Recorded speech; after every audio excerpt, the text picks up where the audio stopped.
समाज में सेवा कार्यों को नई दिशा देने वाला श्री करुणामय कृपा सोशल वेलफेयर फाउंडेशन निरंतर अपनी अग्रणी भूमिका निभा रहा है। फाउंडेशन की अध्यक्ष आरती रिलोती के नेतृत्व में संस्था के सदस्य महिला सशक्तिकरण, रोजगार प्रशिक्षण, बेटी बचाओ बेटी पढ़ाओ अभियान तथा शिक्षा के प्रचार प्रसार में सक्रिय रूप से जुटे हैं। अध्यक्ष आरती रिलोती ने बताया कि पर्यावरण संरक्षण की दिशा में पौधारोपण व जल संरक्षण जैसे महत्वपूर्ण कार्यों में भी फाउंडेशन की अहम भूमिका रही है। समाज सेवा के इन प्रयासों से फाउंडेशन को स्थानीय स्तर पर सराहना भी मिल रही है। फाउंडेशन के कार्यों को देखते हुए विभिन्न संस्थाओं द्वारा सम्मान भी किया जा रहा है। आप सभी को मेरा सादर नमस्कार, राधे राधे। हमारी संस्था को शुरू करने का एक उद्देश्य था कि जो मैंने शिक्षा में और एक पारिवारिक चीज़ों में जो एक संघर्ष किया है, उसी के माध्यम से मुझे प्रेरणा मिली कि मुझे समाज सेवा करना है। मेरा जो एजुकेशन बैकग्राउंड रहा वो मेडिकल से रहा है, लेकिन कुछ समय के बाद फिर मेरा जो फील्ड था वो मैंने चेंज कर दिया, क्योंकि मैं एक समाज सेवा का जो भाव है वो मैं उसमें नहीं कर पा रही थी। हालांकि मेडिकल भी एक समाज सेवा ही रहती है, लेकिन उसमें मैं खुल के काम नहीं कर पा रही थी। मैं उसमें एक कहते हैं कि बंधे हुए रहते हैं उस तरीके से, बस हॉस्पिटल से घर, उसी तरह का मेरा कार्य रहता था। लेकिन फिर ये अपना एनजीओ का काम शुरू किया। मेरी और हमारी संस्था और हमारी टीम को 3 से 4 साल हो गए हैं समाज सेवा करते करते, लेकिन अपना जो एनजीओ है इसको 1 साल हुआ है। आपने मेडिकल के बाद सीधे एनजीओ की तरफ अग्रसर हुए, क्या कारण रहा? सर, कारण तो बहुत सारे रहे हैं। सबसे मेन कारण रहा शिक्षा। जो शिक्षा में मुझे समस्या आई है उसी को मध्य रखते हुए मैंने ये अपना एनजीओ स्टार्ट करने का सोचा था कि हमारे साथ जो परिस्थिति बनी है, ऐसी परिस्थिति और लोगों के साथ ना बने।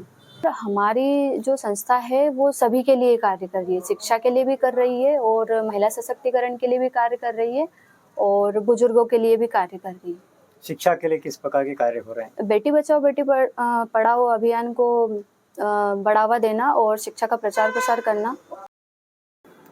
हमारी संस्था के द्वारा जल संरक्षण के लिए भी कार्य कर रही है और ग्रामीण क्षेत्र को लोगों में अधिक से अधिक जागरूकता प्रदान कर रही है और इसका प्रभाव देखने को मिल रहा है। माननीय प्रधानमंत्री जी के मंशा अनुसार एक पेड़ माँ के नाम अभियान के संकल्प को सार्थक बनाने हेतु हमारी संस्था लगातार प्रयास कर रही है और लोगों को अधिक से अधिक एक पेड़ माँ के नाम लगाने के लिए प्रेरित कर रही है। संस्था के द्वारा लगातार पौधे लगाए जा रहे हैं और पौधे की सुरक्षा के लिए भी लोगों में शपथ दिलवाई जा रही है। हमारी संस्था के द्वारा महिला सशक्तिकरण को बढ़ावा देना है।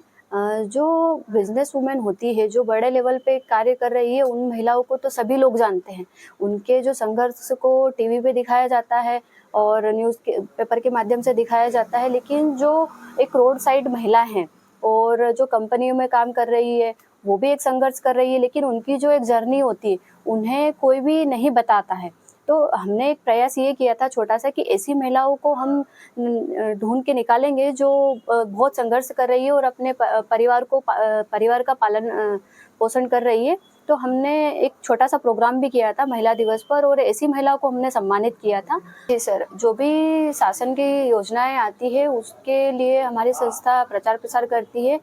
जैसे कुछ योजनाएं ऐसी होती है जो लोगों को इसके बारे में पता ही नहीं होता है। जैसे एक होती है बाल आशीर्वाद योजना, इसके बारे में आंगनवाड़ी वाली जो महिलाएं हैं कुछ उनको भी इसके बारे में नहीं पता है। जैसे बाल आशीर्वाद योजना होती है उसमें जो मुखिया होता है, जो उनके पिता होते हैं, उनकी मृत्यु के बाद जो बच्चे होते हैं उनको 18 साल की उम्र तक उनको आर्थिक सहायता प्रदान की जाती है।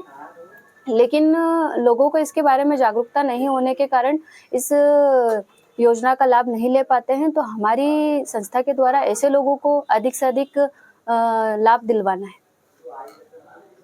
हमारी संस्था और भी मुख्य उद्देश्यों पर काम कर रही है, जैसे अविवाहित युवक युवतियाँ और तलाकशुदा विधवा विधुरों के पारिवारिक रिश्ते तलाशने में मदद करती है और उनके रिश्ते को तय करवाती है और साथ ही कानूनी सलाह भी दी जाती है जो घरेलू कलेश होता है और ऐसे में उन्हें कोई किसी प्रकार का सपोर्ट नहीं मिलता है या समर्थन नहीं मिलता है, तो ऐसे में वो हमारी संस्था से संपर्क करते हैं और हम उनके जो पारिवारिक कलेश है उन्हें ख़त्म कर और उन्हें साथ रहने के लिए प्रेरित करते हैं। वर्तमान में हमारी संस्था जन सहयोग से संचालित हो रही है और मैं आप सभी से अनुरोध करना चाहती हूँ कि अधिक से अधिक हमारी संस्था से जुड़े और सेवा का कार्य करें। नमस्ते।